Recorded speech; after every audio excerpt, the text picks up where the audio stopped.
Welcome to this explainer. Today, we're jumping right into the dual kingdom architecture of Active Directory to uncover who, and honestly, what, truly controls your network.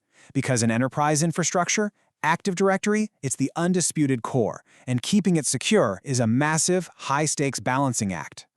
So who really holds the power in your network? Well, the answer isn't just a basic IT admin account. It's actually this beautifully orchestrated dance between highly privileged, automated machine roles and strictly tiered human administrators. And just to put that into perspective, Active Directory acts as the central nervous system in over 90% of enterprise environments. I mean, think about that scale for a second. If this system gets compromised, your entire organization literally goes down with it. Let's move into Section 1, the keys to AD. Looking at core AD architecture.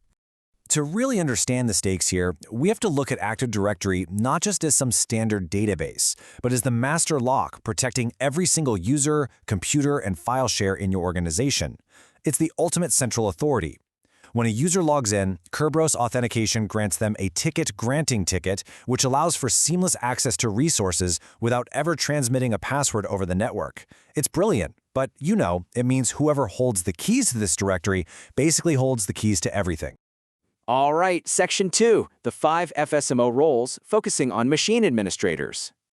So, the crucial thing to grasp here is that while most Active Directory data replicates everywhere in a multi-master model, meaning pretty much any domain controller can process a password change or add a new user, certain God mode operations are strictly limited to just one server. This is absolutely critical to prevent network chaos, and we call these the Flexible Single Master Operation or FSMO roles. This setup brilliantly illustrates the separation of powers. As you can see, you've got forest-wide roles like the Schema Master, which is literally the only server in the entire organization allowed to dictate object types and attributes. Then, zooming in, you have domain-wide roles like the PDC Emulator. That one acts as the master timekeeper and the authoritative source for processing password updates. You've also got specialized guardians in the mix, like the RID Master for unique identifiers, the Infrastructure Master, and the Domain Naming Master, which guards new domain creation. Because these roles wield so much power, owning them basically means owning the castle. And that's exactly why admins use targeted PowerShell commands to constantly track exactly where the Schema Master and Domain Naming Master live. You want to make sure you surround those specific domain controllers with your absolute highest physical and network security. Moving on to Section 3, the tiered admin model. Taking a look at separation of powers. Now, Microsoft defines a fundamental security boundary right here.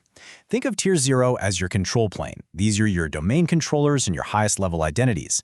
On the flip side, Tier 2 represents the outer village, which is just your standard end-user workstations. The core rule? The credentials used to manage the Tier 0 throne room must never, under any circumstances, mixed with that Tier 2 outer village. Which brings us to this absolute mandate. See, if a Tier 2 workstation is compromised by malware or a phishing attack, and a domain admin just casually logs into that machine to fix it, attacker tools can harvest those cached credentials right then and there. It means lateral escalation is practically inevitable if you break this golden rule. To truly protect Tier 0, you have to isolate it completely. Usually that means using dedicated privileged access workstations that has zero internet access and no email clients whatsoever.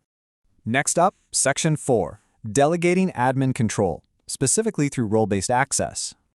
To enforce the principle of least privilege effectively, we've got to completely abandon the idea of giving individuals direct control. Instead, we rely entirely on role-based access control using security groups. Think about it. Your domain admins group should ideally be just 2 or 3 carefully audited people. That's it. Everyone else gets delegated rights that are scoped exactly to what their job function actually requires. And this is where the AGDLP nesting strategy really shines. It stands for accounts into global groups, into domain local groups, which are then finally assigned permissions. What this means in practice is that updating someone's access is as simple as changing a global group membership. It totally saves you from a miserable Friday afternoon of manually updating access control lists across hundreds of file shares. Plus, it keeps your auditing perfectly clean.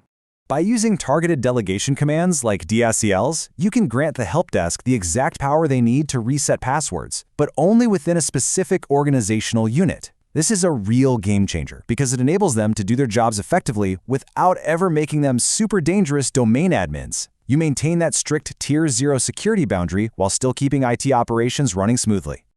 Moving to our final section, Section 5. Hardening privileged accounts to secure Tier 0. Placing your elite administrators into the protected user security group automatically drops a heavy vault door on credential theft. Once they're in, they can no longer use vulnerable NTLM, their credentials absolutely won't cache locally, and their Kerberos ticket lifetime, it's slashed from the default 10 hours all the way down to just 4. That forces frequent re-authentication and drastically reduces the window for an attack. It's pretty amazing that just one quick PowerShell command can lock down a privileged account into this group. But actually, a quick word of caution here. You always want to test this first in a lab environment, because these limitations are incredibly strict. Just placing a legacy service account into the protected users group can instantly break applications that still rely on those older authentication protocols. By mastering this dual kingdom of FSMO servers and human tiering, you ensure that even if an attacker manages to breach the outer walls, your inner sanctuary remains totally secure. Active Directory is a massive, powerful machine, but with rigid tiering, strict group nesting, and lockdown FSMO roles, it becomes an absolute fortress. So take a hard look at your environment right now. If a workstation falls today, are your keys to the kingdom truly out of reach? Thanks so much for joining me on this explainer. Now, I have a challenge for you. Go audit your domain admins group today. You might just be surprised by who's actually sitting on the throne.